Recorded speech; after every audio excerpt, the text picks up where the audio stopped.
Tim, watch out. Signs out here. Where are we aiming for, Bob? We're going to... Boris Johnson. Yeah, okay. Good morning, ladies and gentlemen. What a joy to be here on St George's Day. Thank you, everybody, for coming for Londoners. I am going to allow us all, everybody to meet on St George's Day. I need your support. Thank you very much. Boris Johnson and Ken Livingstone.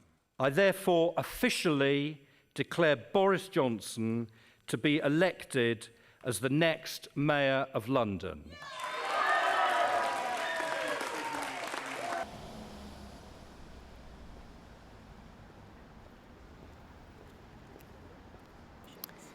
Well, there's no question that Boris Johnson is a high-flying political figure. He's been Mayor of London, he's now a Member of Parliament, he's a member of the Cabinet, and undoubtedly he has as a longer-term ambition the desire to get on, presumably, to be leader of his party and therefore Prime Minister.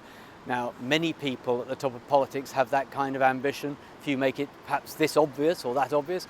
Others choose never to do it, but I think in his case he's an ambitious person who wants to get to the top.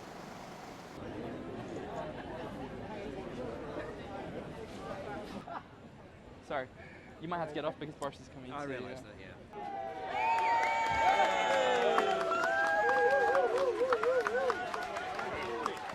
And take back control for our country. Now, can we do it? Yeah! I think we can. Well, at the moment he is obviously the leading figure in the campaign to leave the EU, and you know, it's hard, I can't look into his mind and see what proportion of what motivated that is because he really wants to leave the EU, and what proportion is motivated by a desire to move on within the Conservative Party towards being Prime Minister. But again, it'd be naive not to assume that both objectives were present in what he's doing now, and he is by far the most charismatic and media literate of the pro-leave politicians. And there's several others who are pretty good at it, but he is particularly good at it. And he does have longer term ambitions for sure, so the two things can never entirely be separated.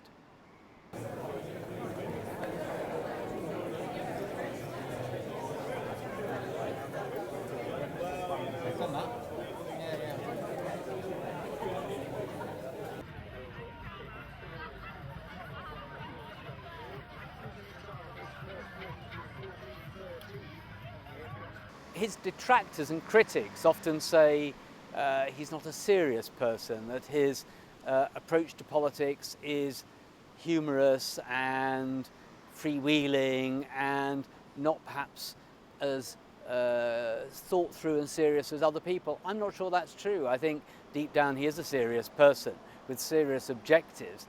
Now, the way it manifests itself doesn't look like many other politicians, but that's never been a barrier to getting to the top. You get to the top because most, in this country anyway, because most of your colleagues in your party think you'll win them their seats at the next general election, and that will be the test that's applied to him as and when he goes forward to being potentially leader of his party.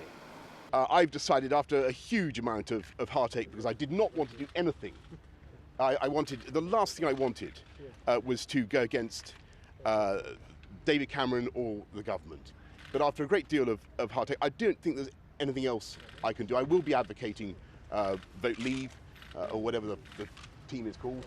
I understand there are many of them. I think that is basically because I want a better deal for the people of this country. Allow me to get through this. Thank you.